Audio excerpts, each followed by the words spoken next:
And that's what the past and the future is for. To open up that door ajar.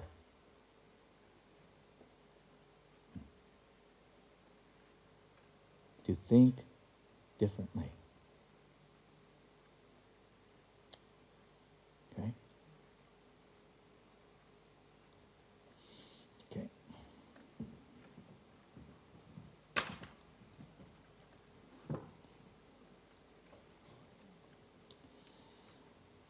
This is a nice one.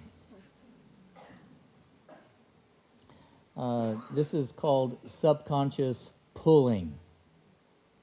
And here is, as you can see, a woman in a nice summer dress, just walking.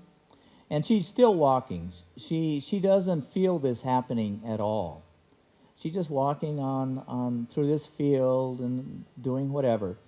And this is not really happening, but yet it's happening. And what is pulling is the inner mind, the subconscious, what is beneath her conscious mind. It could be something that she has not done.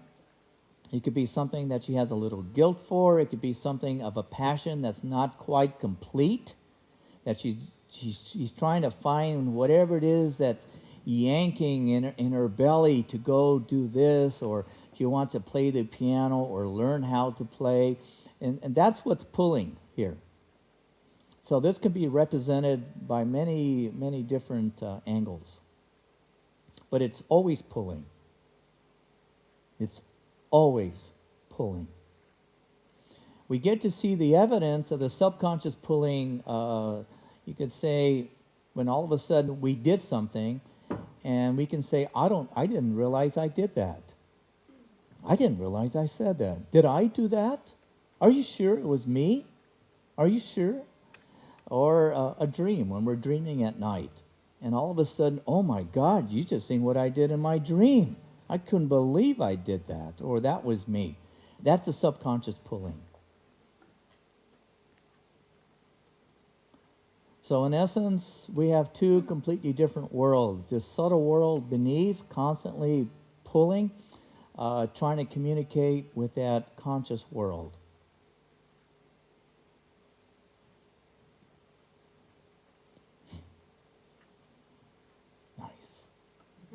Very nice. Spooky. Oh, spooky. Did you know this was pulling at you like this? Spooky.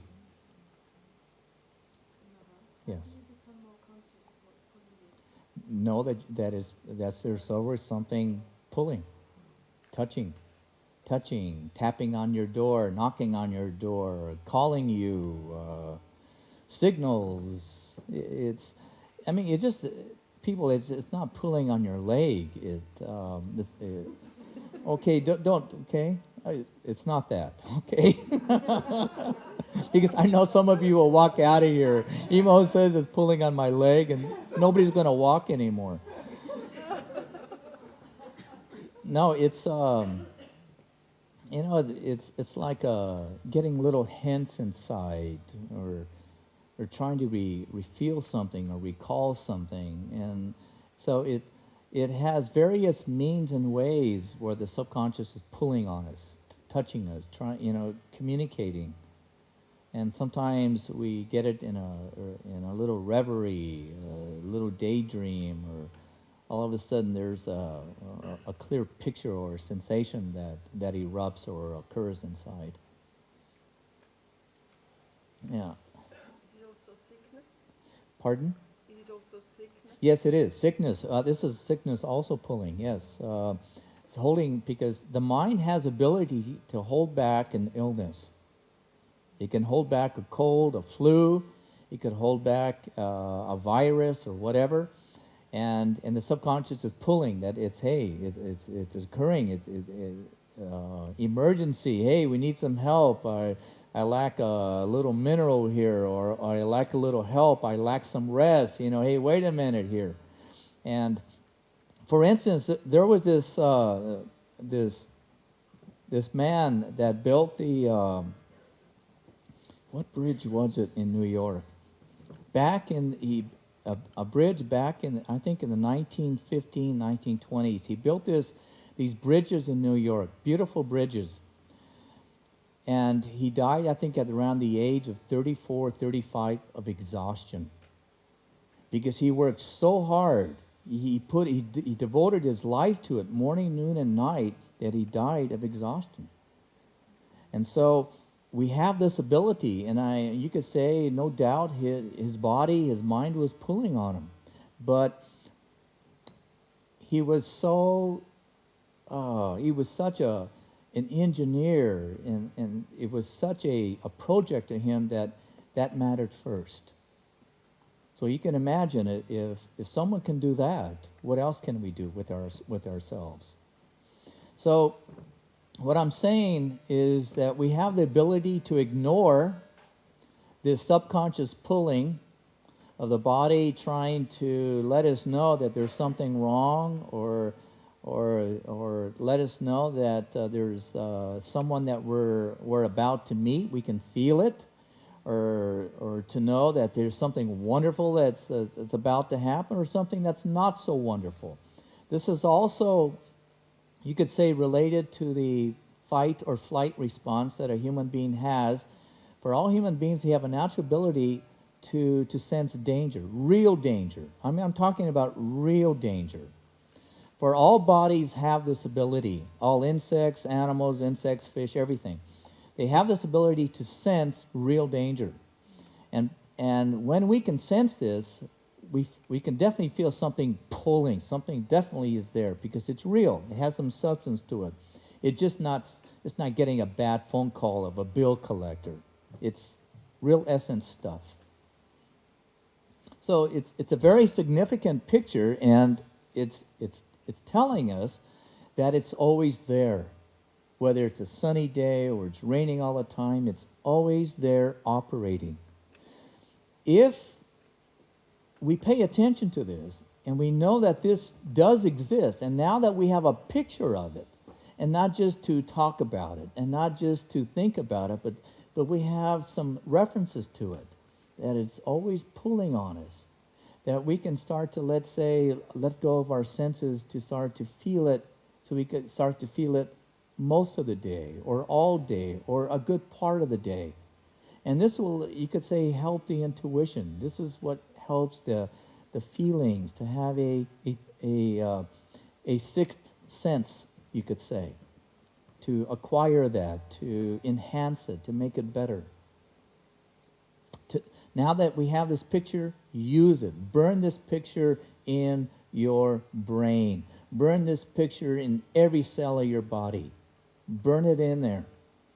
And you'll find that the mind naturally will start to go out in search of it. Could you also call it intuition? It is intuition. It is. It encompasses intuition, but intuition is really the surface of it, actually. It's much more.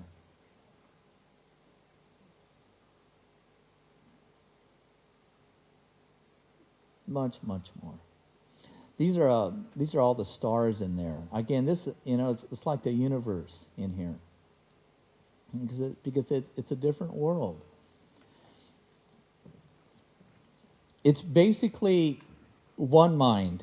What we have done, because there's so much above the land, so many things to see, so many flowers, blades of grass, so many reflections, newspapers, people, places to see, places to go, things to think about, new words.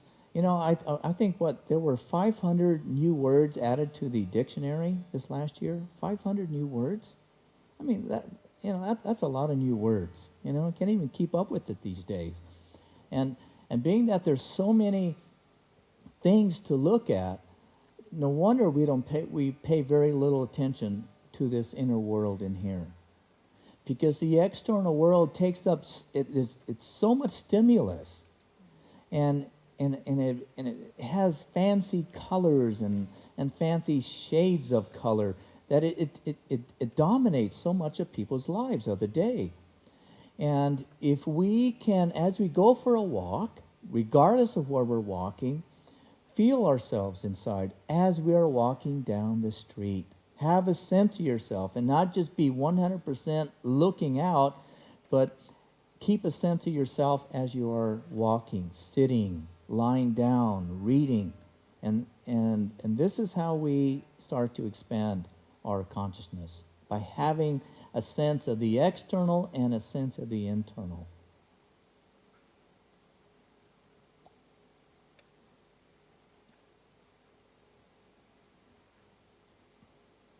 Lights, please.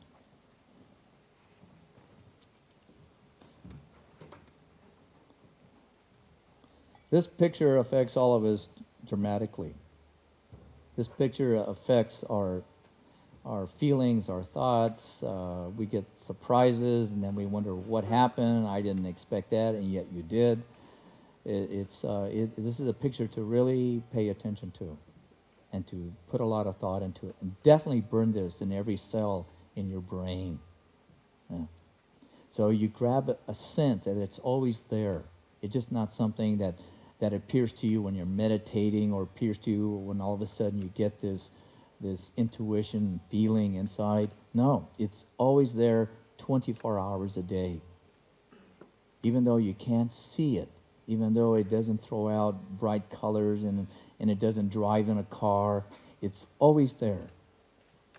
So the mind can easily, again, where are you putting your attention? When you realize the attention is as important externally as it is internally, 100% out as well as 100% in. Are you there in your eyes actually observing and looking at me? Are you really there listening to me, talking to me? As it is to yourself, are you really there observing and listening and paying attention to yourself inside at the same time?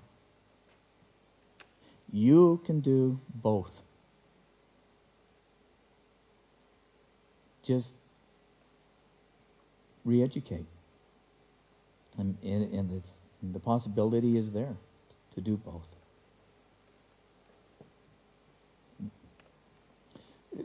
I'd like to get some questions concerning this picture, please. I wonder how it is at Oh, louder, please. at one side you say subconscious doesn't exist.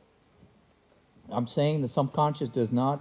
What I'm saying is that the idea that the subconscious is a separate mind doesn't exist. Yeah. And it stays subconscious, but it becomes one mind because I am in contact with it, but it's not consciousness. You know, I can't quite hear you, but the idea is to get it so it's one mind. So you always hear your subconscious speaking. Then it's one mind. Then it's one mind. Yeah. Right. But if we train ourselves that it's a totally separate mind, and you have to do something to somehow get into it, like go to sleep or do this, you'll stay separate. You can talk yourself into anything. Just give it time. Yes.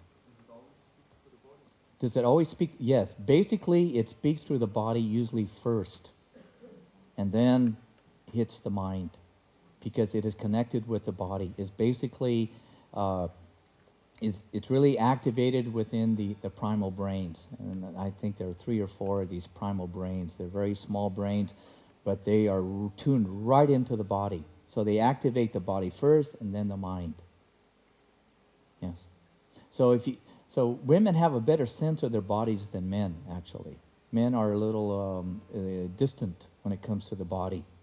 And so they have to go through a doctor first, or somebody has to tell them 10 times that they're sick to lie down. With the women, they just lie down. You know, they feel they're more in the body. Yeah.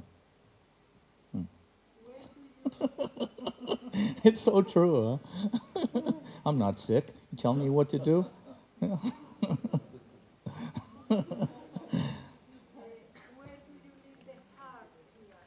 Where is the heart here? It's not here right now, actually. It's not here. We're just talking basically about body, reaction and everything. If you want to bring in the subject matter of the heart, there's a little distance, a little ways we have to travel to really get there with this. This is basically information. This is basically something that helps a great deal. So when the interaction of heart comes into your life, you're more well-rounded to deal with it, and you're more practical. Intuition? How do you learn to trust it? First of all, you got to find out to see what your starting point is. And whatever your starting point is, let's say 1 out of 10, you get it. And some people, they just naturally have it most of the time. They can tell because they've been working it, they've been living with it, they pay attention to it.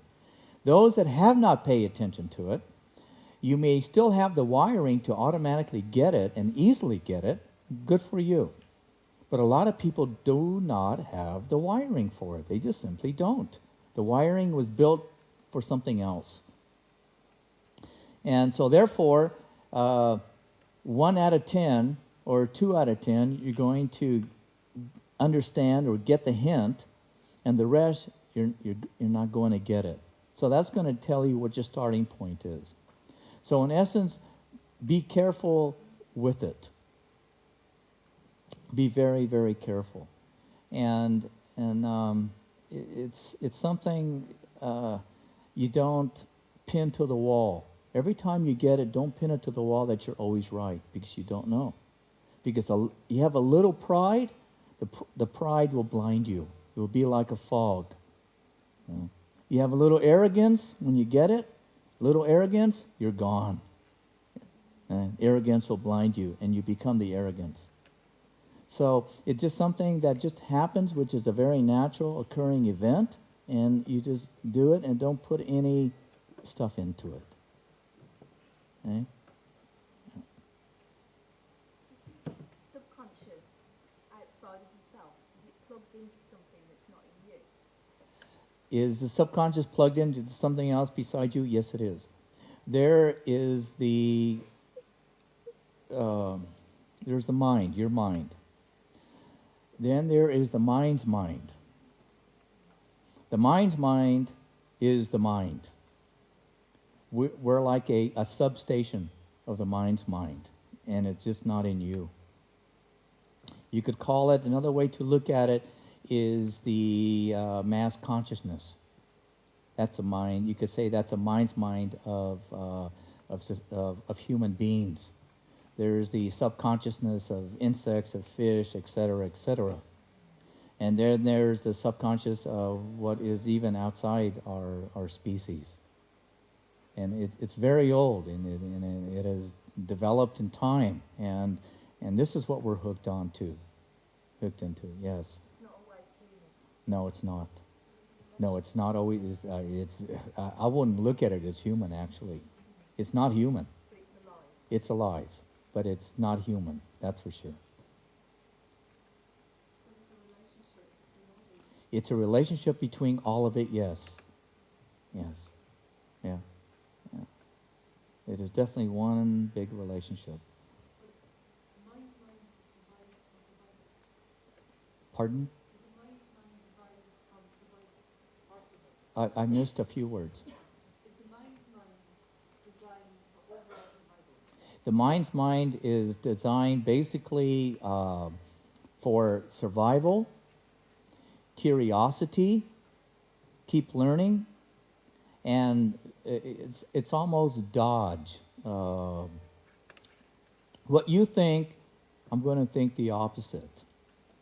What you say, I'm going to say, have you look at it this way. So it doesn't give you anything straight, so to speak, because it is to climb higher than you ever thought possible. It is to achieve more than what you ever thought you could. It is never to give up, even though it's going to get you. even though the virus got you. It is to uh, it is to reinvent what had already been invented. That's what it's designed to do. It is for the speed. It is for evolution. We are. It is evolution. That's a mind's mind. Period. And we are just a substation of this. Yes. Is that why our free will is limited? That's why free will is limited, because the mind's mind has such it draws such it has such an impact on us, not just through the primal brains, and not just through the body, but of thought, of real thought. Yes, because it's so old. Is free will really something of the ego mind?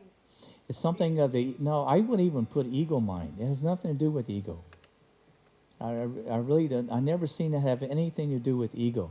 I think it's ego comes in when we have a misperception, a misconception of what the natural order of life is. We have a misconception of it. Is the paradox that mind's mind is always what runs us, and that is true free will, and what we think of as free will isn't free will at all? Yeah, that isn't right. And that's why when you really activate the core of free will, you finally have literally walked outside the framework of the mind's mind, your mind and the mind's mind, and you touch what has the beauty of the mind's mind. It's a beauty. God, without the mind's mind, we're dead. We're just, yeah. But there's a beauty in it. Yeah. Pardon? It only, I don't know what you mean by spirit. Spirit didn't create it. Something created spirit. There's no doubt. And you could call it God or the creator. There's many different senses of this. But something created the spirit. And how it created the evolution, I have no idea. I just know that it's there, and I don't know what created the spirit either. I just know it was created. Yeah.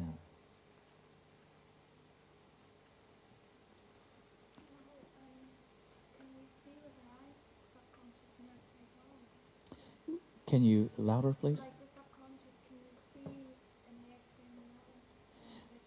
If you are viewing through the subconscious eyes, Can you see in the external world the subconscious? Are there things out there that will reflect? yeah, a lot of these illustrations do that, actually. Certain experiences that what people have gone through has illustrated it. Um, um, the icons actually illustrate it. Yeah, they actually illustrate, you know what an icon? Buddhist tankas that have been blessed and endowed with spirit, where spirit actually come into it.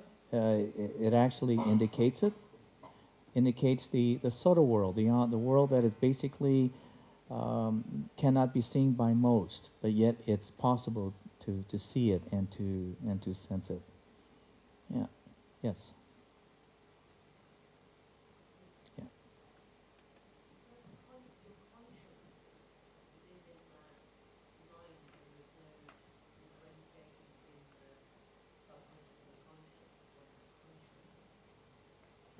Repeat. Can you louder, please? Yeah.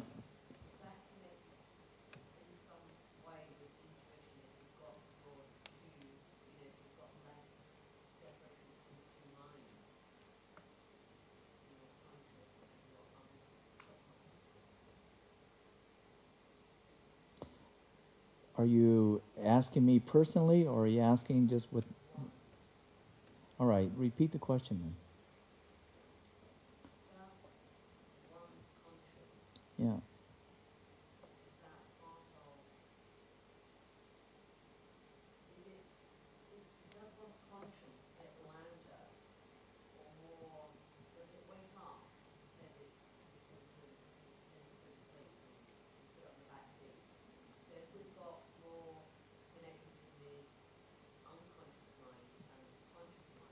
Mm-hmm.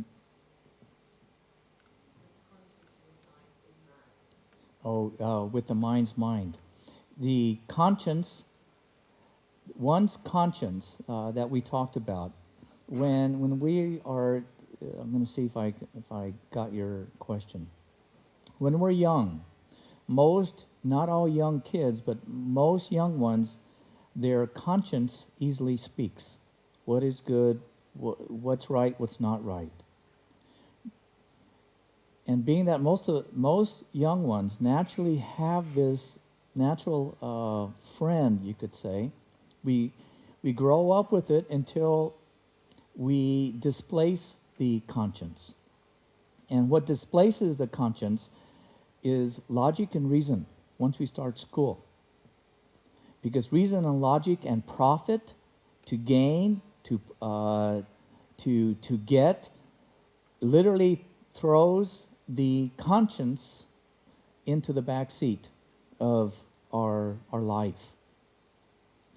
This conscience does not come from the mind's mind whatsoever. It is of the spirit. This is where the spirit comes in. This is the network that comes in from the spirit, the conscience. And when the conscience in an adult life, and they begin to see that there's a lot more to life than reason, logic, that there are these values and and you could say deliberately brings their conscience back into the seat next to them, then they have a much better idea of the mind's mind, you could say, and what the mind has done to so many people and why. Because now it brings the blood back next to you. There's feelings, there's thoughts, and somehow you find yourself feeling better about yourself, because it's like ripping something out of you. It's almost like tearing away imagination that has love, imagination that has blood in it, and not just imagination. Yeah. Yes. You bring the conscience back. Some people, they do so well without their conscience because their reason and logic is so good, and it's put in a good place. They help people, they do this, they do that, and then there's no call to bring it back. When a person does something usually wrong, and it causes a great deal of harm, then these people, it tells them that their conscience has been thrown into the backseat or into the boot. And then they work for years trying to bring it back, to realize that unless they claim it, that it was them who did this. Then they realize that something is wrong, and if they dig back into it or go see a therapist, and the therapist can see that they somehow lost their value some time ago and displaced it with logic or reason or profit, and which happens in most cases, then they find a way to bring their feelings back, and that is basically their conscience, feelings of others, that there's more to life than just you.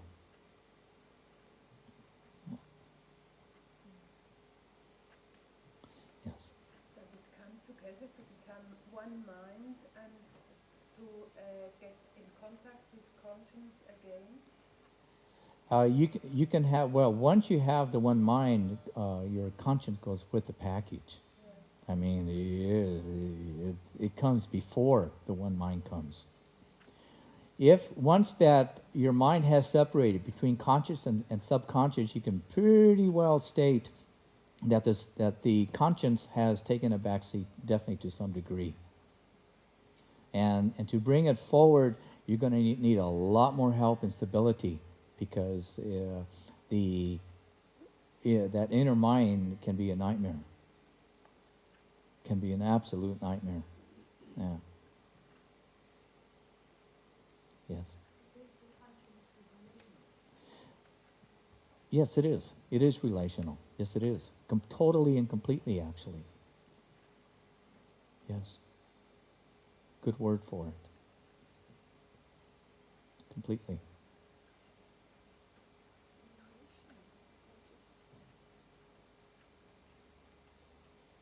And sickness, when that comes, is that the mind's mind pulling the person to look in the subconscious mirror? When sickness comes, is that the mind's mind? The mind's mind does not do that. It's your mind that does it. The mind's mind does not do sickness. Your mind does it. It's funny. We created that. Your mind can have it. Your mind, you could say, is independently dependent, also. So your mind can create it. The mind's mind does not create sickness. And does the subconscious pull at the mind that has created the sickness to look at it differently? No, no. It doesn't deal with that. That's your problem. So the sickness runs in the mind. Sickness runs in your mind. And Right. the body. Yeah. And to do that at that level. Yeah. It's, Rather than the subconscious. yeah. Yeah. It's not in the mind's mind illness. Yes. Is the mind's mind of nature? It's a mind. Yes, it is. Yes, it is. So like the nature in the maze? There's Yes. It is of nature.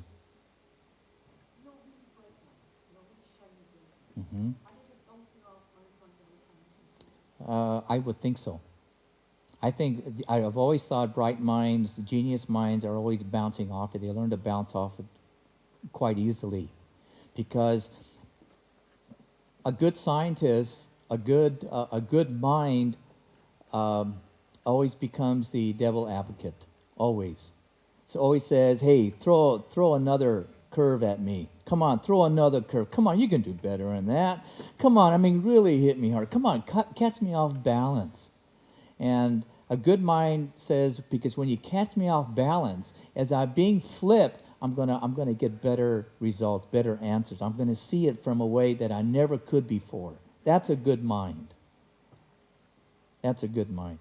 A well-protected mind says, "Don't do that to me. You tell me first. You tap me in on my back and tell me you're there. And be nice."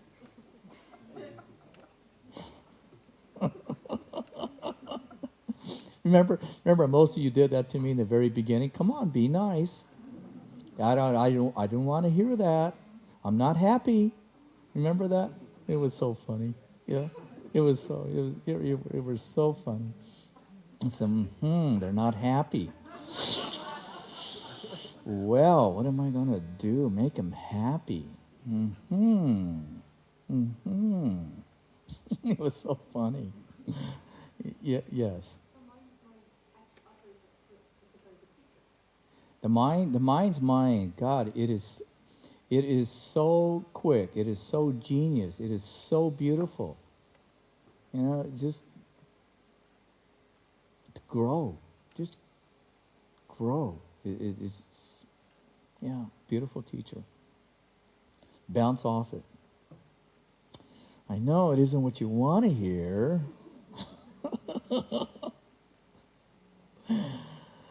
And I'm sorry. One thing I really apologize for with the mind's mind is that it doesn't come from Scotland.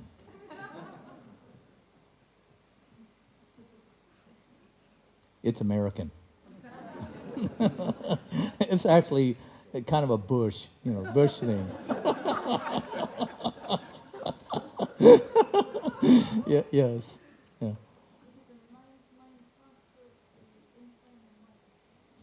Is a mind's mind part of the internal mind? I mean, it is. We're a substation of the mind's mind, actually. It is, in essence, what we have done is that when it was lightning crashing, lightning crashing down to earth. Somehow the spirit just coming down like lightning, and all these massive amounts of voltage, that the spirit is. And it hit the earth. Somehow, have you ever seen where lightning had hit sand out in the desert?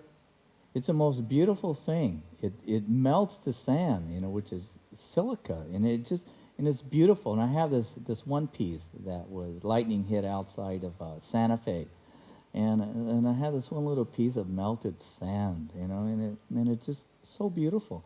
Well, that's what we are. We are walking melted silica, mud, sticks, stone, bugs, dead grass, leaves, all kinds of precious stones inside, of course, and we're walking, and we have to give it up. We give it up at the end.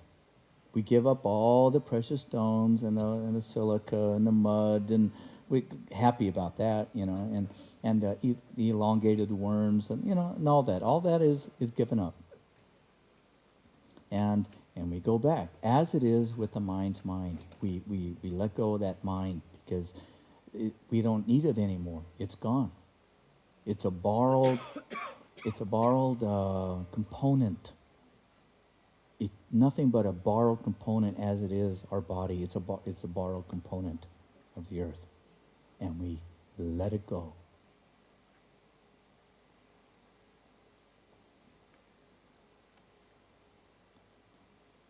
In essence, you have rented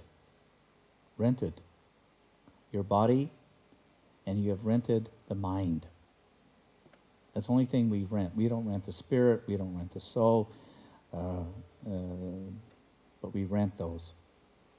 I don't know how much you pay for it, but that's up, I wish you would tell me. I would love to know what you paid for, what you bartered for. You probably said, I promise I won't lie. I promise I'll be good. I promise.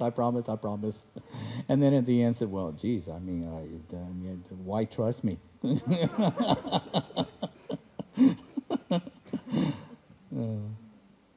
Yeah. What do we take with us? We take very, very, very little. You'll find that but 97, 98, 99% of it you leave behind. Memories, most of the junk is inconsequential. Very, very little we actually take. Because in our given life, there are those moments, there are those times that had a tremendous impact, that really, literally touched us. Because to really have that impact that goes down deep inside, an experience, a feeling, a thought, a sensation that can run deep enough inside, it's like millions of miles inside, and it's like a tremendous cry. That we all, I would think, most of us have really had a tremendous cry, and in that cry is nothing but a vibration. It's not necessarily the tears, but it's in the hurt or the joy that literally becomes and translates itself into a sound wave. And it is that sound wave that you could say that what goes in and really touches the spirit that is deep inside you. And and the strength of that sound wave is what we take. We can't take this, you can't take your wallet, you can't take your driver's license. It's the sound wave that's in it, that's in the sound wave that we take. And most of the waves don't. They don't go far. Maybe we're too shallow, or our feelings aren't deep enough, or I really didn't mean it, or oh my God, just another day, or you're just another person, or I have heard that before, oh, you've touched me before, But those precious, precious moments, which had literally translated themselves into like a wave coming in from the ocean, and hitting the shore, your spirit, inside, your soul inside. Yeah, that's what we take. May have differences of opinion, but don't stop loving them. Don't do that. It's a terrible mistake. Terrible mistake. It's terrible to do that. Look at it this way. It's, to stop loving someone is like a light switch. And when you meet someone, I don't know, it's like all of a sudden you just turn on, something turned on the light switch. The light turns on. And there it is, and you get brighter, and and the relationship is brighter and everything, and it's hard not to have problems. It's hard not to have a difference of opinions, and sometimes things just don't work out. And you did not do this. You don't say, hey, I'm going to love the hell out of you, and I just started today. You don't know what happened. It just happened. But you know what we do? You say, I'm going to get you, and man, this is it. It's down. It's dead. That's the ability that we have. The light goes. You did it. You did it. I don't like you or hate you or whatever, but you consciously turned it off. And people do that right and left, and they get so used to it, they threaten people. I'll turn you off. I'll turn you off. You disappoint me, I'm gonna turn you off. And people got so used to it, and it's so common today. Boy, whoa. Look at it this way. If love is the glue that binds and holds every molecule, if love is the glue that holds everything together, when it comes down to the essence, after everything is all finished, 1 billion years has gone by, what really matters?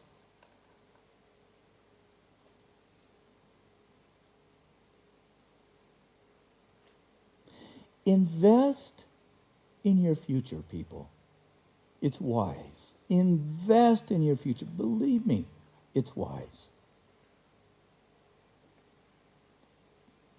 Go back into all those past relationships, because you have the ability that if you turn off the switch, you have the ability to turn it back on to some degree. But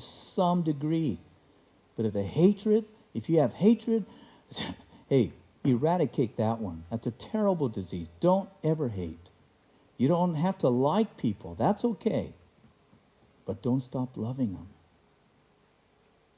Always hold that bit of love in your heart for them and in your mind for them, regardless of who they are or what you think they did or whatever. Regardless, hold that love. You might as well shoot yourself in the foot when you turn off that light switch. It's saner, actually. It's a lot saner. Okay? No games playing.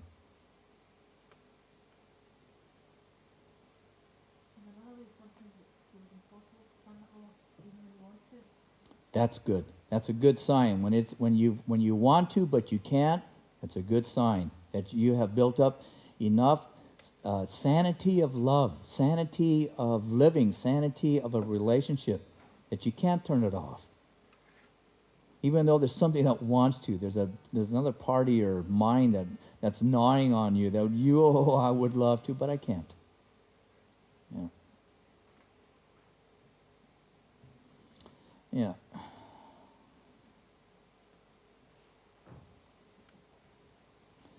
Okay. Want to take another break? Okay, take a break.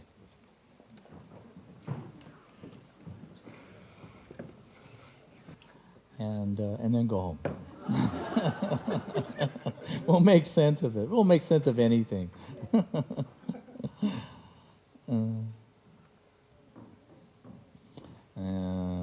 see. How many of you have these pictures? Good. Not all of them. Yeah. Okay. Good. Because we have, we got quite a few to go through, and then we'll go over some of the others back again and work it and work it. Because after all these years, the understanding of where it is that I'm coming from and why these particular pictures and what they do makes all the difference in the world. Because I find these pictures, to me, they're much better teachers than I could ever be, these pictures. Mainly because you're not dealing with the personality. It is very difficult to deal with another person because of personality and conflicts and stuff that we just naturally have with ourselves and other people. And somebody says something, the picture doesn't speak a language at you that comes out with a particular volume or a tone. It's just there. And so you can look at it and, it doesn't come out and hit you and looks for your faults and, doesn't give you that eye. It's just there. And that's the beauty of these particular pictures. And so then you can allow it to come. Come to me. A light. Come into me. Because the more we can really take certain pictures, it is like taking the cream of all the mountaintops. It is like taking the best of all the people that we know. It is like taking the beauty of all the things that we have learned. The very, very, very best. The sweetest kisses, the sweetest touches, the sweetest reflective light that has come into our eyes. And again, it's not to always look at the good, but to understand that things do get better for ourselves and for many people. And for a lot of people, it's not going to get better. For a lot of people, life is terrible from the time they're born. And it's just the way it is. But things can change. So definitely bring your, especially if you're living here, bring your picture Bible. Okay. No, I don't have copies of the new ones. I decided to put those in so you get a different slant. There's a lot more to talk about, and there's a lot of angles we can work these pictures. And some of the new pictures, from what you have seen and learned, it seemed good to bring them in at this stage. Yes. I just wanted to ask you if it's possible to put them on your website so people can download them. Yes, I can. Yes, I will put the pictures on the website. Yeah, for you, and download them. Yeah, they're something. Yeah. We can end with this one. So imagine you can wake up in your dream state and you're over here and everybody's bowing down to you.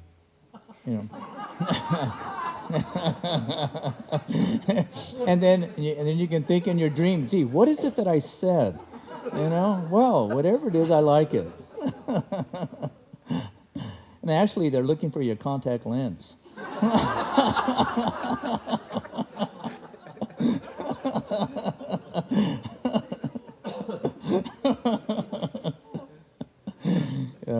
See you tomorrow.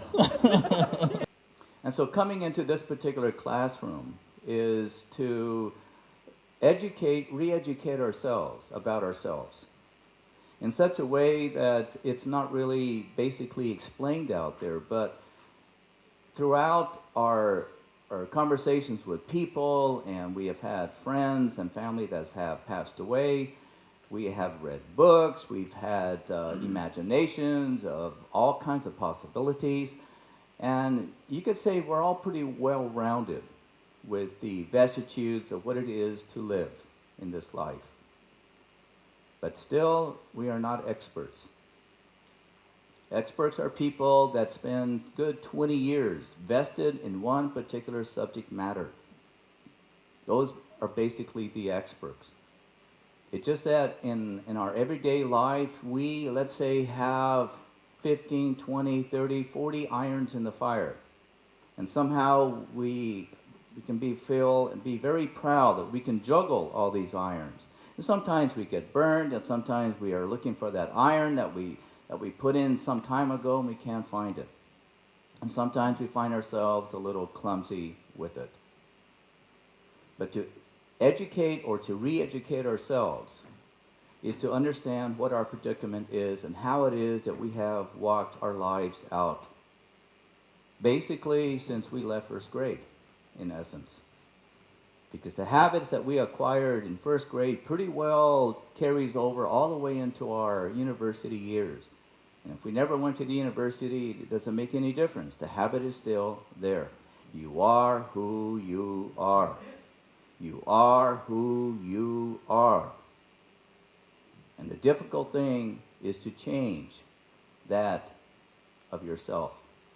And that's what's very hard, because it takes a great deal of effort and time, contemplation, a lot of tripping and falling, a lot of making mistakes, a lot of bright ideas, and an awful lot of help to create a new, let's say, thinking, a new philosophy, a new way of walking down the streets outside your flat. You are who you are. There's basically nothing really complex. There's basically nothing really intellectual to create a change. It's just a matter of investing a great deal of years in understanding one's predicament. And one does not change in a weekend or a year or two. It takes a great deal of time to create any change within ourselves.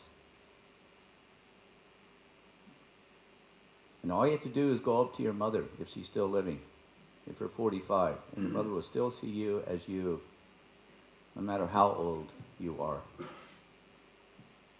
Even though we think we have changed. But change actually is an ongoing process from the human being from the time they are conceived. Actually, we never stop changing. And this is the paradox of life. We literally never stop changing. We are forever changing inside. Those bones, from the time we are conceived, from the time the bone structure recreates itself and starts to grow as bone inside that body, they literally don't stop growing till around the age of 23, 24 years of age. But the body, the mind, the heart, and all the rejuvenation that has taken place at a very rapid rate continues on at a rapid rate up to around the age of 33. And then there's a major and a very slow, you could say, descent. But yet the change is taking place. Even though that we have aged a great deal and we're losing our hair, or our hair is turning silver or gray or whatever, and somehow we find ourselves with more hair in the bathtub in the morning, and our teeth are somewhat falling out, they don't work so well, but yet somehow we can still feel that there's a great deal of growth inside. And we are a paradox unto ourselves. We are literally we're a paradox unto ourselves. It is just not the difference between our dream state and our waking state, but to understand that as we start to dive into this human body, that we were so young at one time, where our skin was taut, where we could run easily, be agile, where our backbone was easily, let's say, could bend to the left and to the right and didn't mind bending at all. But as we age, we find ourselves getting a little trouble bending. We let others somewhat do that. Change is something that is inevitable in all cases. But it is up for us to what we want to do with our lives. And not just let our lives run its course. The easiest thing to do for a human being to do is to let life run its course. And all you have to do is get up in the morning, and you'll find yourself at the end of the night with your head on your pillow again. And how many days has this gone on without thinking about it? Because most of us are literally consumed with our bills and our responsibilities and our problems. So this is what literally consumes us. And if we happen to have a habit of fly fishing or tennis or whatever, that's wonderful. It kind of takes it away. And we find ourselves with something that we can do on the side that somehow, let's say, brings a little joy to ourselves. Good for you. But so many human beings are consumed by responsibility, bills, survival, and a lot of problems. And yet the world continues to turn. And whether we were here or not, the world would still be continuing, and there would still be people everywhere. And it's just that we happen to find ourselves in a time and space in the year 2003 where the population is almost reaching 6 billion people. And in another 15, 20 years, it's going to be about, 15 billion people. And yet that will decline. It will decline. It won't continue. And it's already declining in many countries today where the birth rate has descended at a very rapid rate. And it always seems to be the course where the mind is a little more established and let's say it has learned and acquired not just numbers and not just business, but it has developed some sense of itself. Or whereas the third world, there's still so many are still basically not working with the mind, but working with survival. And that's where the children basically come through. And understanding the consequences of give and take, of what it is to have too many children, of what it is not to be able to take care of them, and to think ahead, to have the mind and the qualities to think ahead of how many kids is it really right to have and with the money that we are making. And when we're under survival, we find that we don't think of these things and we just have lots of kids. But in the Western world, we find ourselves a little bit differently. So the mind, we have found out, serves us very, very well. And to understand this mind and where it is coming from. We have found that understanding the mind, it's a matter of numbers. Everything comes down to basically numbers. Even though we may not like math or physics, it comes right down to numbers. For when you look in your checkbook, in your bank account, the numbers really matter to you. But to other people's checkbooks, you basically don't care. Because what matters to us, and that's our survival. So there is still survival in the means of people in the Western world. We're still under survival. We haven't escaped that whatsoever. It's just that we're a little more sophisticated with it. And the education of understanding the survival is really quite different, and yet it's unique. And even though we're still living in the year 2003, we're still very, very extremely backwards. We're still a very young race. We don't really have ancientness, so to speak, not yet. To be truly ancient, a civilization has to, let's say, exist for at least 1 million years. And we're not even close to that. The dinosaurs were over 300 million years. They were ancient. And yet we're still fighting with each other and not really understanding each other. We still have a lot of miscommunication going on. So it's just not the communication with newspapers, which they can easily lie and deceive us, and we know that happens all the time. Misinformation, and we get a lot of misinformation from people that we talk in the streets especially. And we can get an awful lot of misinformation if we're angry and we're reading an article. You can be very, let's say, segregated towards certain words and thoughts and feelings. So in essence, we are basically a universe unto ourselves. We can think exactly the way we want to. You could say we have the means to either be extremely kind We're cruel. It is basically our decision. And we can blame it on, I am cruel because of survival. I'm cruel because my dad died when he was young. I am cruel because whatever the excuse is. And one of the most beautiful things about the mind is that the mind has a unique ability to rationalize. The mind has a most unique, let's say, way and means to rationalize any subject matter, anything, any experience that it wishes, to make you right. Because it feels good to be right. And we are taught from a very early age what it is to be right, to be on the right side, to be in the right team, to be in the right country, to have the right clothes, to have the right hairdo, to have the right friends, to have the right house, to have the right car, to have the right food. But who wants to have the wrong food?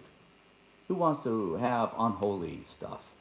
Who wants to live on the wrong side? Who wants to have the wrong answer? No one does. And this is your problem. This is exactly your problem. We're taught, in essence, something that apparently and from a rational point of view seems correct. And it does. It helps a great deal. But we do not teach ourselves about failure.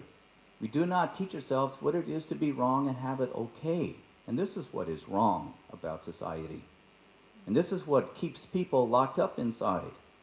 Because we constantly find ourselves doing wrong things, saying wrong things, having wrong behavior. But we don't look at it because we always want to be right. Or we try to make it right, make it right, make it right, make it right, make it right, make it right. And it's become such a shadow of trying to make it right. And this shadow has become so commonplace, it's invisible in the world. People don't pay any attention to it. And one of the cruel things in our school systems all over the world is that there are only very, very few are going to reach let's say, have the best grades. And there are always going to be those that are going to flunk out, not do well. This is cruel. And as a society, we basically base ourselves on being so right that we kind of just, let's say, neglect those that just can't make it. Or just haven't reached that particular point in time with the grade system. We are not people that are right. We're not. We're not a species that is right. A species is not right or wrong. Are bugs, just because they have 8, 9 legs, are they wrong? A lot of people think they are, and they step on them. Are ants wrong just because they're a lot smaller than you and they get in your way and you're not going to step out of the way and you're going to step on them? Are they wrong? I don't think so. But as a species, if we don't understand, if we don't start to pay attention about really what is wrong, what is wrong with wrong? What is wrong with wrong? With being wrong?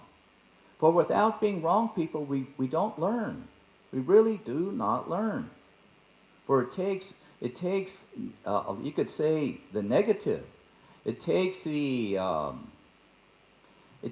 question mark. It takes the I don't know. It takes the God, I'm lost. It takes all of these various negatives to understand what it is to be a human being with a very, let's say, well-balanced mind. Of not just right, but what it is to have the scars, what it is to like, hey, I didn't see you. What it is, I'm sorry I said that. I didn't know I said that. I didn't know that I did this.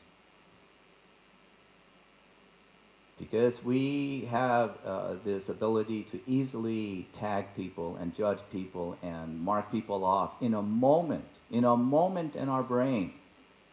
In a moment we can mark people off for the rest of our lives, even though they're crossing our paths throughout our life. It is this human brain because it has developed a particular growth pattern, and it has so many billions and billions of cells that is able to put so much together, so much complexities that an animal or an insect doesn't quite have our abilities of, especially of emotions. And the one thing our society, not just our society, but most societies today, and it's even getting worse, is that people are seeking emotional satisfaction. Constantly seeking emotional satisfaction right and left. And the newspapers and magazines are enforcing it and putting it out, and fads are putting it out, and et cetera, et cetera, et cetera. And, yeah. What do I mean with emotional satisfaction? I want that. You hurt me. Um, you owe me. It has to do with emotional satisfaction when feelings come into the view of your life, where you literally don't use a rational thought.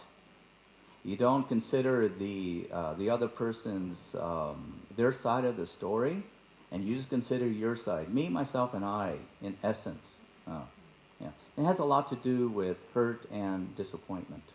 A great deal of it. And emotional satisfaction also adheres to being right. It has a very difficult time being wrong. And it usually goes after people who are wrong. Yeah.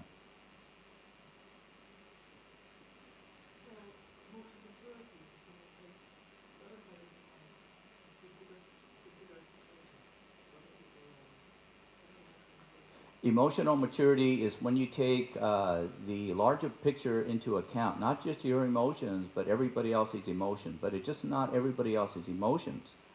What makes it possible that maturity can come into place is that you have to put the time into the situation. You got to put it into the future. The only thing that allows maturity basically to take place is that you educate your mind to have a very good view of the past, not just your past, but of the past. Not just of your civilization, but of as many civilizations as possible. And the future. Basically, when you leave and after you leave. That's what you want to pay attention to. Because emotional satisfaction is, hey, I'm taking care of myself, and hell with you guys. Hey, I'm surviving here just like everybody else, and hey, you got a problem, and after I die, that's not my problem. I'm out of here. That's emotional satisfaction. And how many people have that? How many people really, really have that attitude? I would say a great deal, a very large percent. Now, this is how basically most civilizations teach the kids. Emotional satisfaction. And there are many, many kids, regardless whether the school teaches them or the parents are teaching them, that they don't develop that attitude. That they go and have an attitude of that when they leave this world, they're going to leave this world in a much better place, with a much better tune. Yeah. And there are many out there, many, many, many, many human beings out there that have this way of viewing existence and their life. And so they devote their life to it in all kinds of ways. And it's just not with science. It could be a salesperson who's selling you bread and milk and who is very kind to you and doesn't give you a hard time and makes your day a little bit better. These are the people who don't have that emotional satisfaction. Yeah.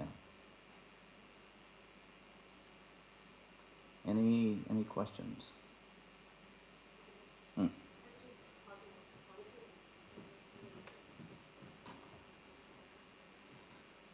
How does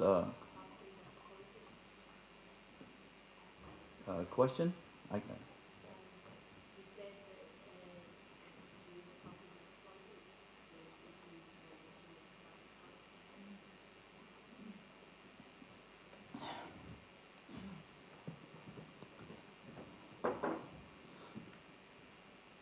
hurt and disappointment And I was raised a Catholic. And if you were raised Protestant, I don't know if you could ever really understand what it is to be raised Catholic. You got to be raised Catholic to really understand. And again, Catholics are still raised differently from various countries, country to country. And and I was raised in a poor area, so the poorer you are, the more Catholic you are. That's the way it works. Well, it's true. It's true. That's just the way it is. And the more uh, practical and the more rational you are, the more Protestant you are. You know, they're just that's just how it works.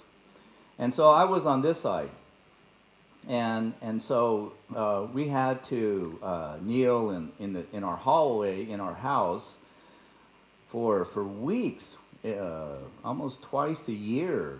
You know, praying to this lady they call Mary or Mary somebody, I forgot which. Anyway, so I was an altar boy for about 7 or 8 years, you know, and I was a good altar boy.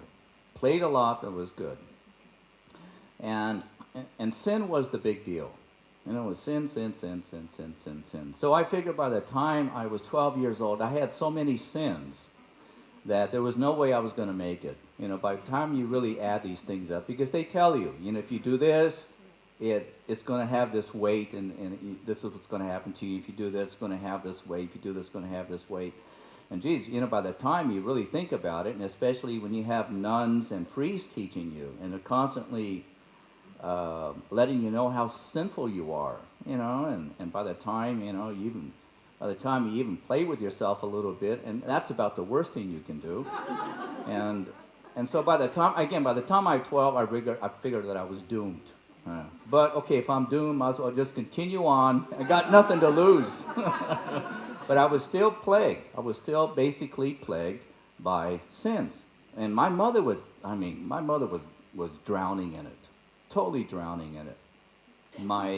My aunts were drowning in it. My uncles never really drowned in it. They were at the bar a lot and, you know, running around and fishing and a lot. But, you know, my aunts were not all. And a lot of my friends were also somewhat drowning in it. And yet I knew the heaviness of the sin that I was drowning in. I was born with sin anyway, you know. I mean, I was already, like everybody was born with sin, you know, like, and I thought maybe one of my mole marks is you know, says that I am marked, you know, the 666, you know. And so I was very, just a typical average confused young boy full of sin. And it wasn't until I began to realize that there was another slant, another perspective, there was another way of looking at life that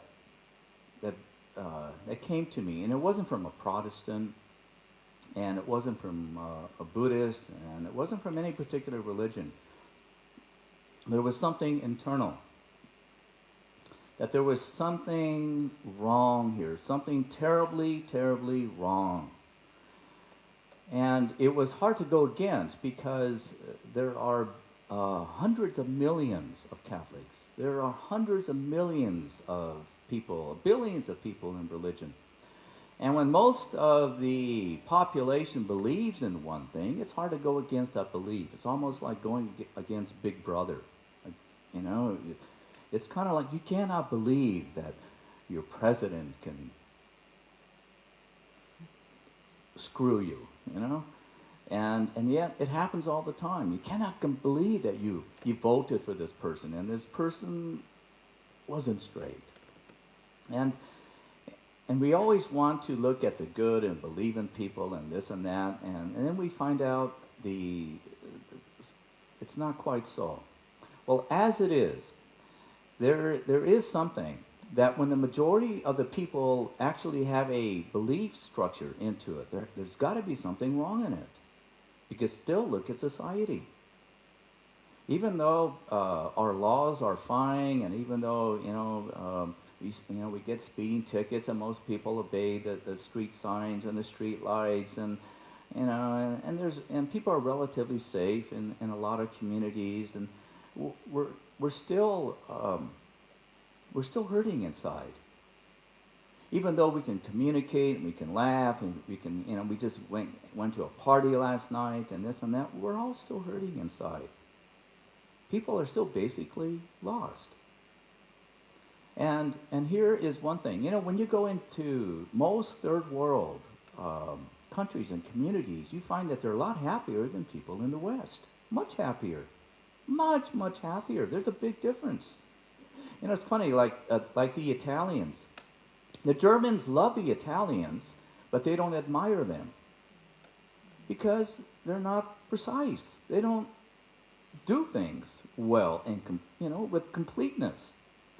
And the Italians do not love the Germans, but they admire them because they make the best automobiles, because they're very good with microscopes and metal and glass and this. But here one admires and one loves. Here one doesn't love and here one admires. And as it is for us, too. Yeah? We do this too. And we have to turn this back in on ourselves, people. For we are the German and the Italians, if we wish to be inside. Or we can just be the Scot versus the English. Do you love the English or do you admire them? Or maybe either. Okay, I'm sorry. Really, really sorry. I know that's a dangerous thing.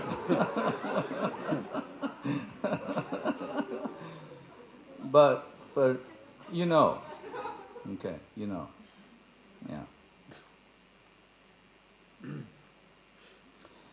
All right, so let's get into these so you can understand why I am using these particular photographs, these particular illustrations.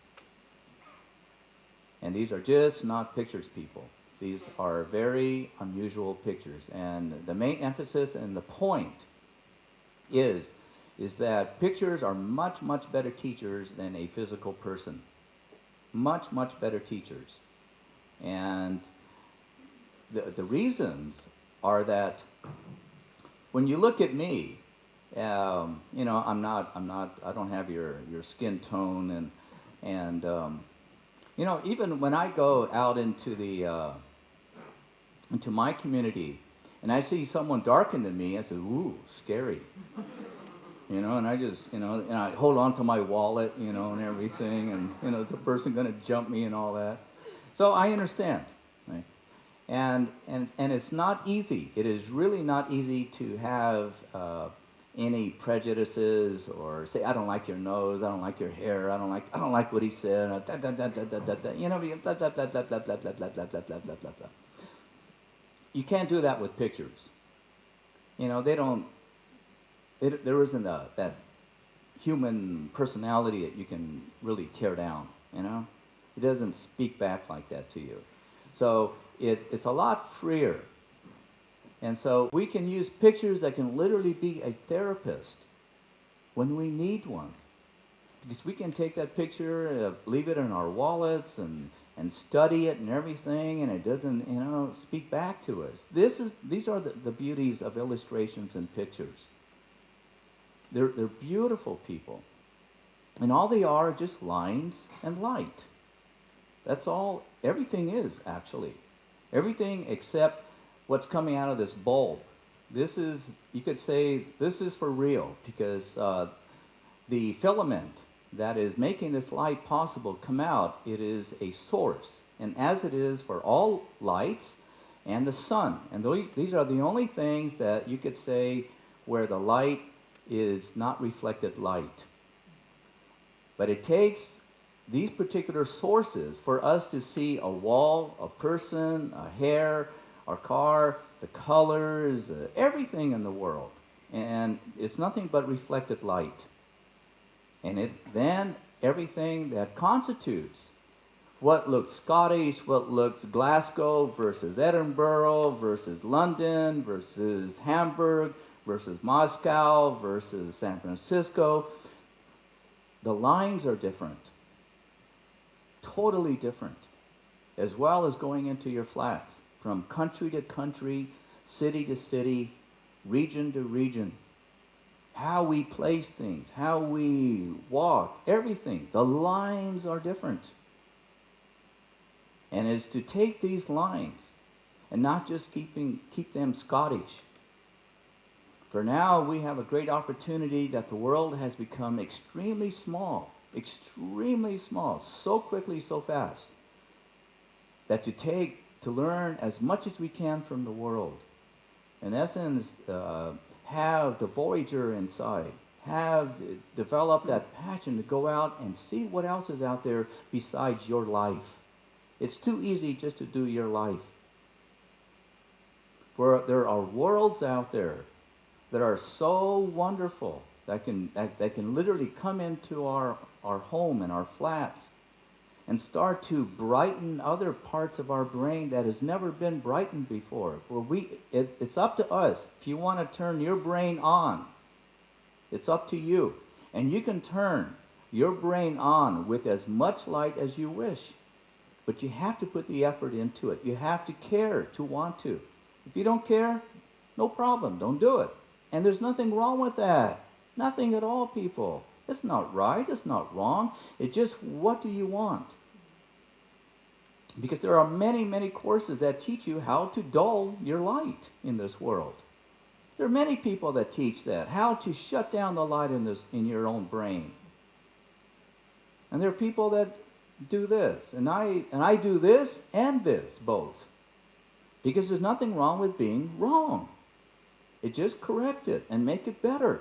But it takes wrong to actually see the better of us. And once we understand this paradox, and once we truly understand what it is of negative and positive, that we can start to walk out into the streets and not tear people down instantaneously with a glance. Because people, it's reflected light. You are your own worst enemy. You are your own best friend. And the trick to life is to befriend your own mind. Most people's mind, it's not your friend.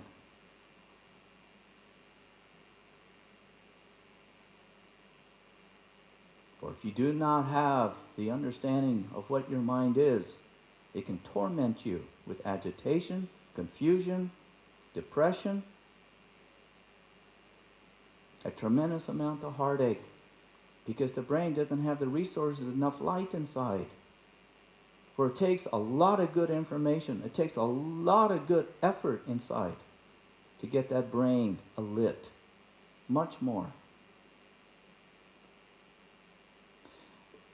No one knows how much of the brain mind that we are literally using. I have no idea. But I would speculate that it isn't a small percent. I think it's a very large percent. But I'm very sure that there's so much more to discover with our own brain mind, that it is very much like an open universe that we haven't quite yet discovered. Because I know we're utilizing a universe already. I know our brains and minds are wonderful, but there's so much more that we can find and discover before we leave this planet. And what is it to live for anyway?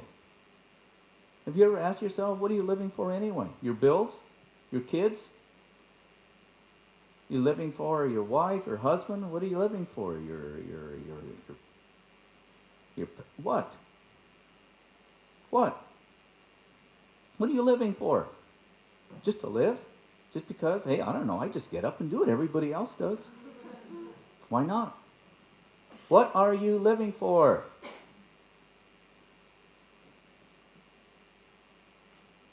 You must ask this question, people. It's relative to you. It's a very important question. What are you living for? I don't know, I just get up, Just don't get up. What are you living for?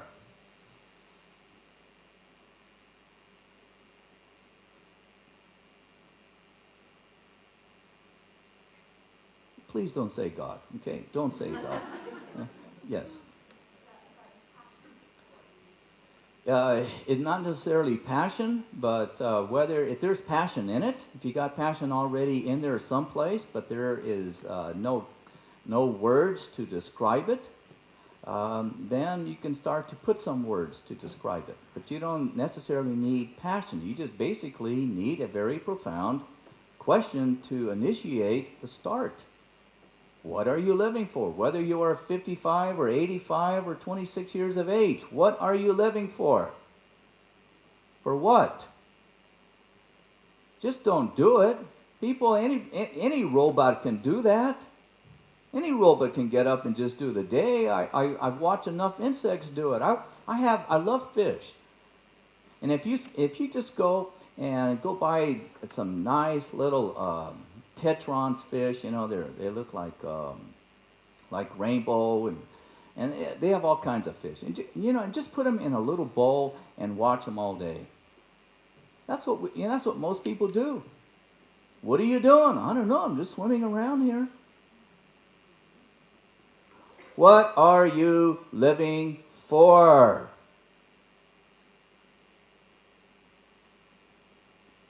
And it has to be of something social, something human, something very Scottish, something very English even. Okay? It's got to be something that really has to do with the earth, has something to do, it could be with hammers or sewing needles or washing dishes or sunset. It's got to be something of this planet that we can relate with, that we can touch. And also the sky too, because we are also in the sky, people. We're standing up above the earth. We're in the sky. Did you know that? We're in it. Put it together. Think about it. Weave it, people. Spend the time and weave that question into your brain. What are you living for? And the passion will follow.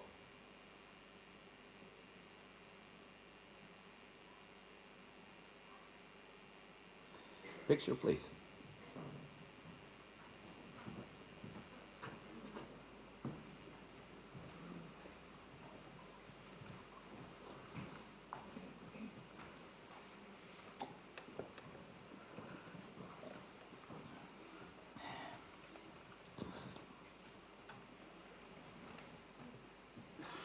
Here we have a picture. It's called Door Ajar. Here's the door. Here's the edge of the door jamb right here, and the door's only opened up this much. And here is you could call it a moon, but it's actually a pearl in the sky. To find a beautiful pearl from the sea,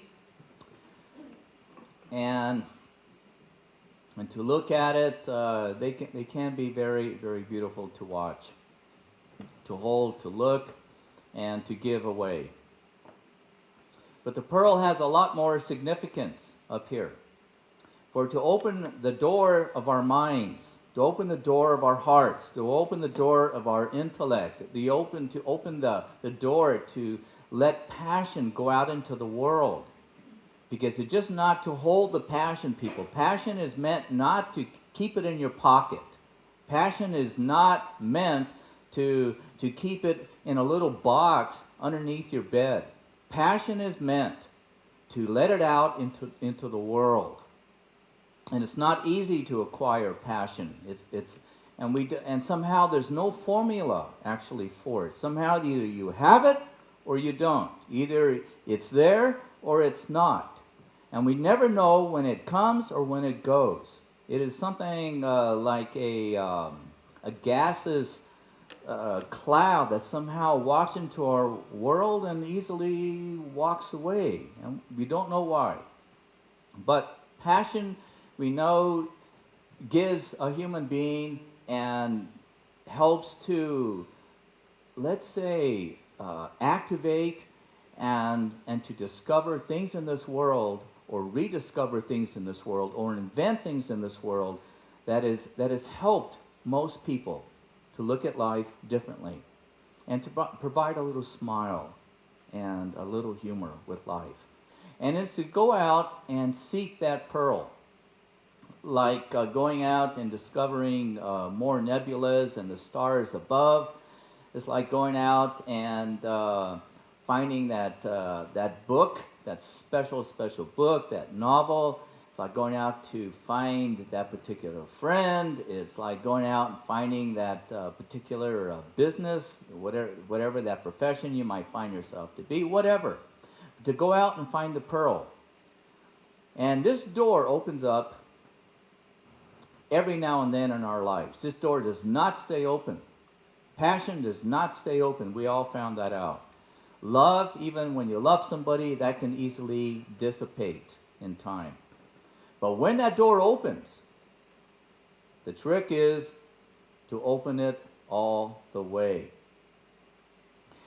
Here in this particular picture, the door ajar, it's a little dark to see this particular picture for very good reason. And yet here is this reflected light coming in to see the door handle. Because some people, they have a better perspective of the meanings of a particular word. And some people, they have a darker perspective. In essence, there's more ignorance in understanding why this country, why that, what's the meaning of this, what are you saying here? And some people, they just somehow they can see things with a brighter view. Can we have that picture, Rania?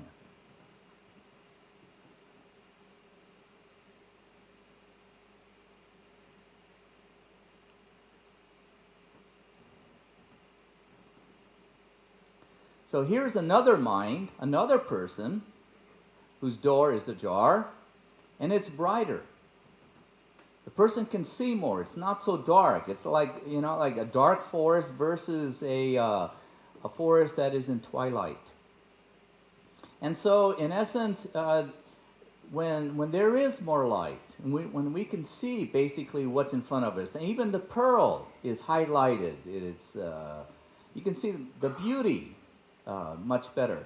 That we're more inclined to walk out.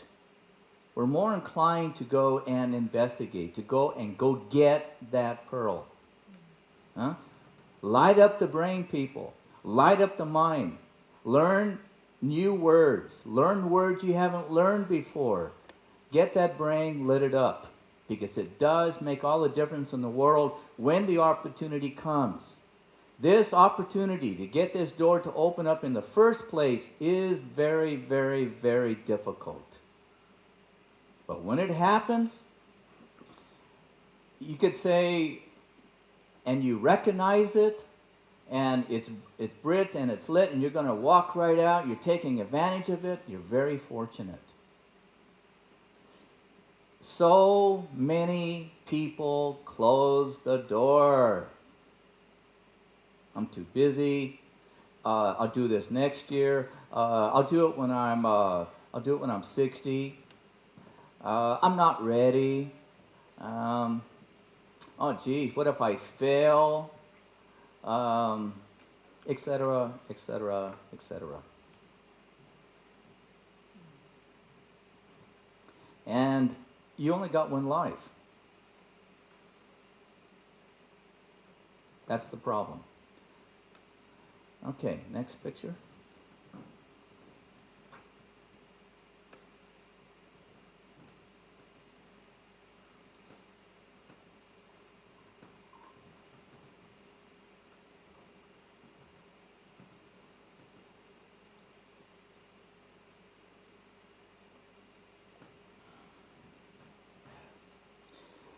This is us, you, coming out of stone.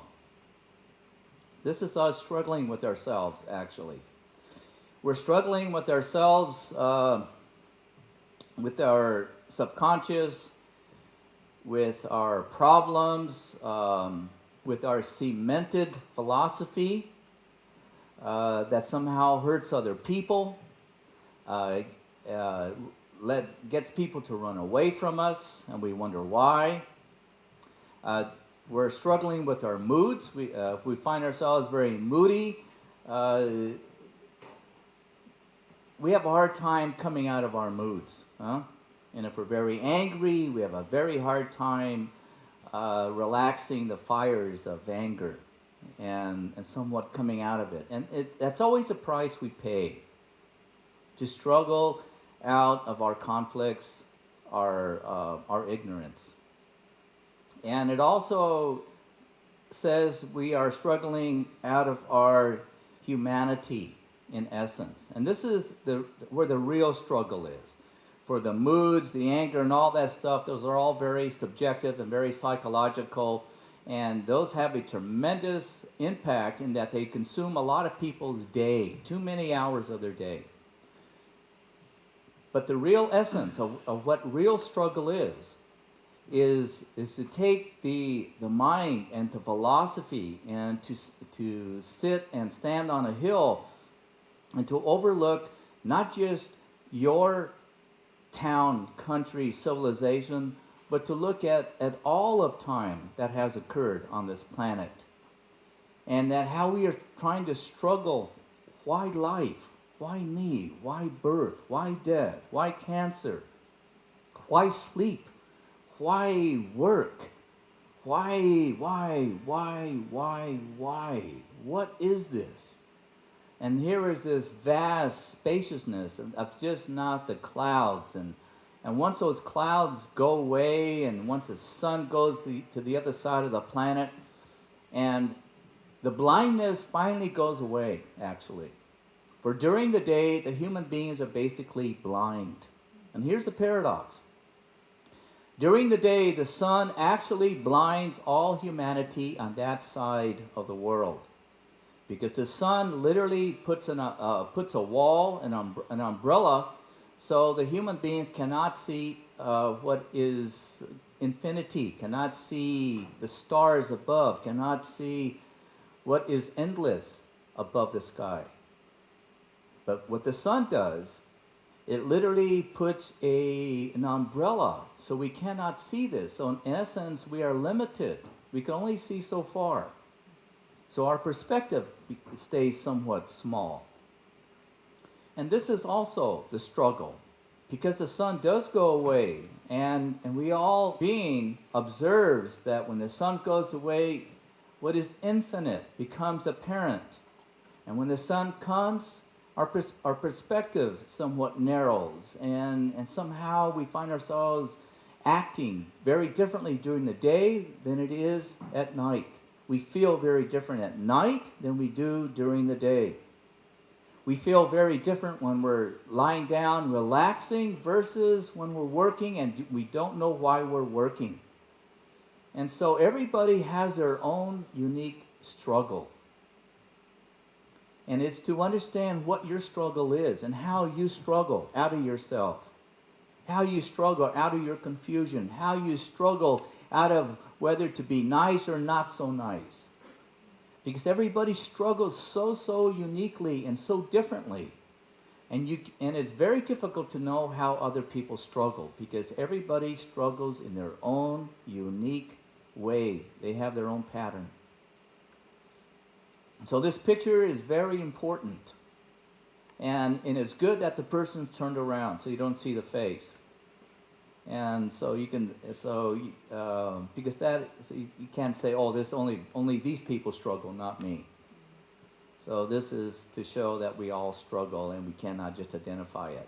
And so it's a woman or a man, either way. Okay, please don't put female, or it's only males that struggle, not females. Well, that's true. That's very true. Okay, especially in certain incidences. Okay, you got a point there. And here you can see that the man here is still in stone. And this is very interesting. the human beings are barely coming out, actually, because our species is still very young. And we do not understand the sexual aspects to humanity yet. We really don't. We're very confused. Hatred and sex are two major confusions on this planet. They are very dangerous, actually, on this planet. Sex is so confusing, it's frightening. And somehow we have learned to just ignore it, but it inflicts it inflicts every community and most families dramatically in such a way that people do not know what to say about it. But somehow we've learned to just kind of brush it aside and don't say much and do this and just get on with it. And it seems like it's okay, but it's not. It's a terrible illness out there. And here it indicates that humanity, right around the hip bones, we don't quite know what's going on here yet. Our minds are developing up here. And we're becoming a lot better with our shoulders, but we don't really reach out with our hands yet, even. Still, countries fight each other. Still, people fight each other.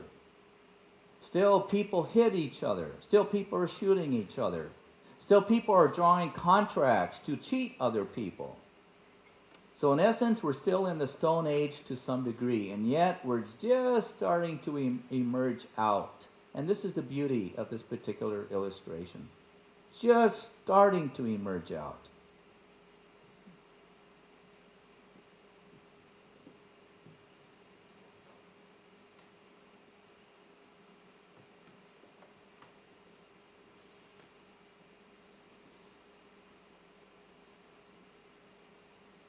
Can you magnify that once, please?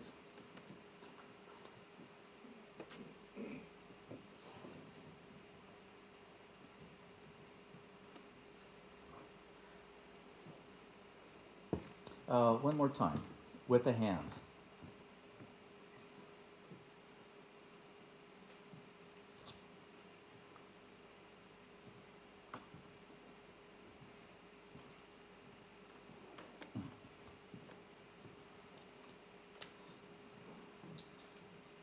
If you notice,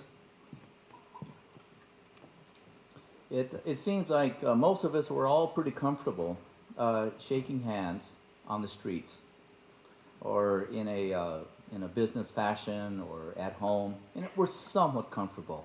Most of us are not really comfortable, and we can sense it. We can, there's always that little hesitation, like, geez, what do you have in your hand? Where has it been? Who are you? I don't know if I like you, etc., etc. But yet we still go out and shake the hands. Most of the time with reluctance.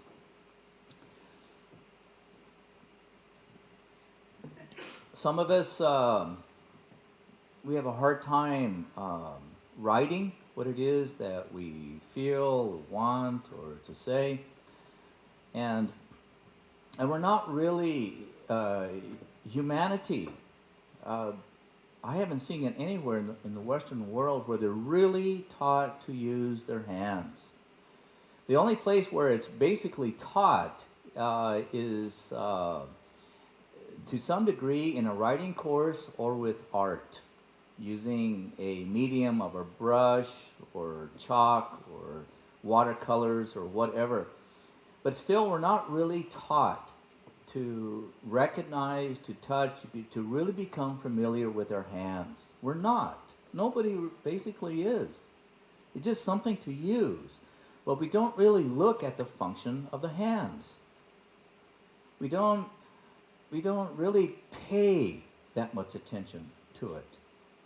For somehow, all the emphasis, because the brain is still so new, that our species is so new with thought, and we're so busy putting out new ads and new slants of clothes and design and new designs of automobiles and et cetera, that everything is you could say of a mental nature. And yet we're very human beings. We all love to feel. And we're human beings, and we all love to be touched, not all the time. And we're human beings, and we find someone that we really love, we love to kiss them. And to touch someone, it's a very personal thing. To really touch anybody, it's a very personal matter. And when a person truly touches another person, you are literally lighting up most of the brain. Most of that brain starts to light up and, oh, wow, this is wonderful. But what do? Shut it down and go right back to the mental, because this is what we're used to. And we pull our hand away. We pull our affections, we pull our feelings away, because we only reserve it for those unique moments behind the bedroom door or someplace else. People, your fingers and your hands, you have access to light up so much more of the brains that we have. By letting your fingers become a lot more sensitive and going out to touch, feel it and touch it. For that is really the basic and true communication, is touch. It's just not speech, it's touching. Have you ever tried to make love with just words? I mean, okay, we do have sex talk now, over the phone now. Okay, that happens, but it's really, have you ever tried to do it with just words? No, it doesn't work. You do it with touch. But we're still so inhibited with ourselves. We still haven't learned what the skin is for. We don't pay any attention to it. We just somehow use the medium, and that's it. And this is why the hands are still in the stone. We haven't learned to be truly complete human yet, because we're so afraid to touch. Lights, please.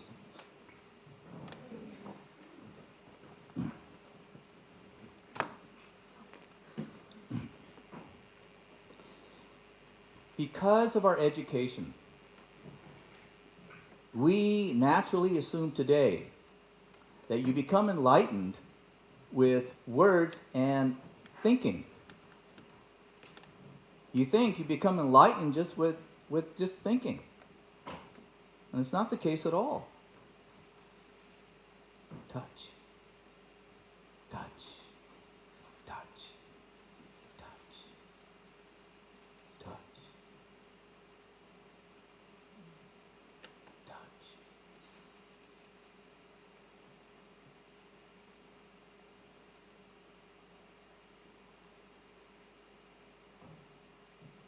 The brain loves information. The brain literally loves numbers. The brain loves puzzles. Loves it. But you know what it truly loves? Touch. It loves affection. It loves feelings. That's what it loves. That's the blood of it. And it takes both. It takes a good mind and a good person of feeling and touch to make that work. That's enlightenment, and that's what literally lights up the brain. Both.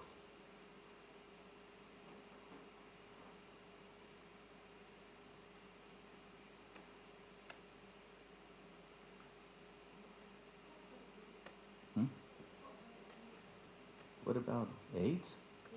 Hate? What about hate? When it comes to, I don't...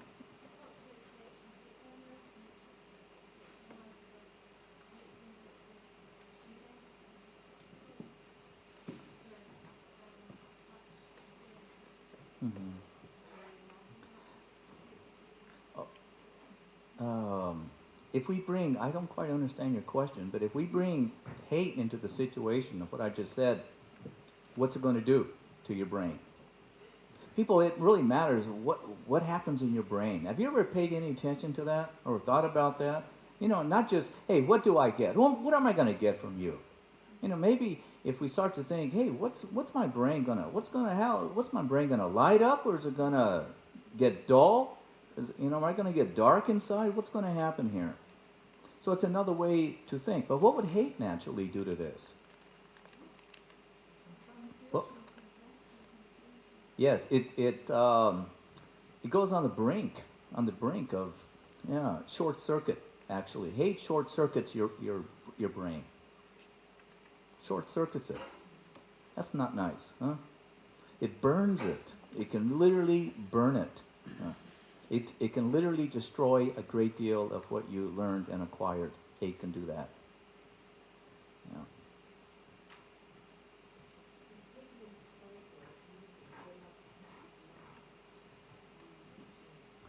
Repeat?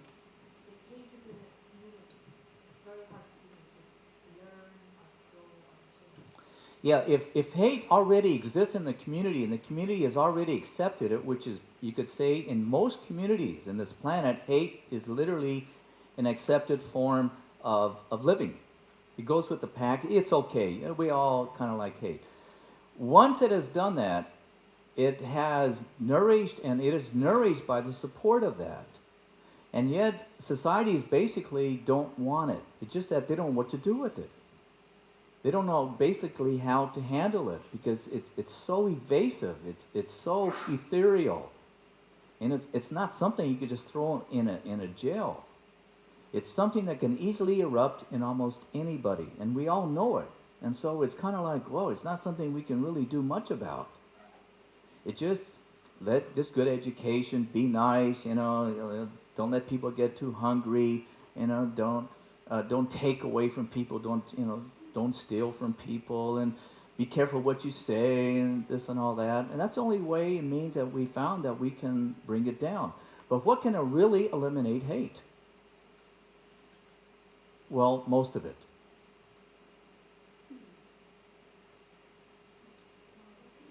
Forgiveness, that helps. Love, oh boy, that what kind of love? Education helps. Education, forgiveness, all they can do is help, but it won't really eradicate hatred. Pardon? Understanding, no, all it does is helps you to understand. Passion, no, passion helps. Huh? Compassion, no, not at all. All that does is help to understand. Yeah. Tolerance, tolerance, all it does is help. Pardon? Reverence, yes, reverence can help. Yeah.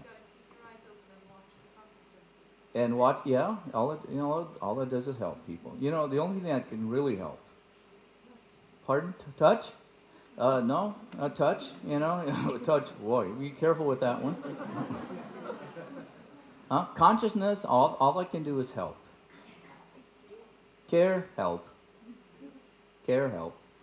Educate, help. Respect helps. Accept it helps. Let it go helps. Will helps. Experience. Forgiveness helps. Experience. Experience helps. Come on. The only thing that can really help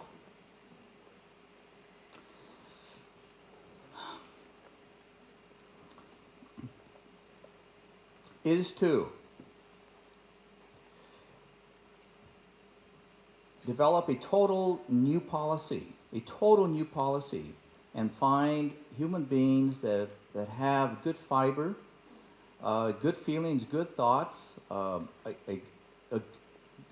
You could say they have the mind to really see the possibilities of a good future inside. They're not corrupt inside. And have these people become teachers. And to take a whole generation of kids and to teach these kids with these particular teachers, but with good parents also. Because you have to start off with a whole new generation of a generation that they have a mutual understanding of goodness, where they're not taught hate, but to understand about what it is to be wrong. But when you mix two generations, one that already has the hate already built into the nervous system, into the brain, and mix it with the other, what do you always get? It has to be totally almost separated and start almost all new all over again with a new generation and thereafter. And you have to wait till those other generations leave out of the system actually, and start like that. That's a good way of doing it. It won't, you could say, eradicate it, hatred, but it will help a great deal. You get a good start. Get a very, very good start.